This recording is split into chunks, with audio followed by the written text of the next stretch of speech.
Hi guys, welcome back to my channel. Today I filmed this nice subtle pinky look inspired by one of Jordan Hanz's face charts because I have this sort of pinky coloured hair right now.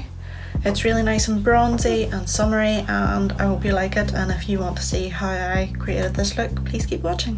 Thanks!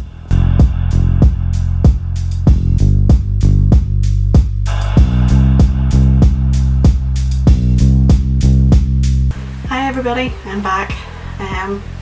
Still on lockdown with the virus that's going around, so I was looking through some old screenshots and photos in my phone, and I found this one which I'll put up on the screen from Jordan Hanz, and it was a makeup chart that she had done a while back.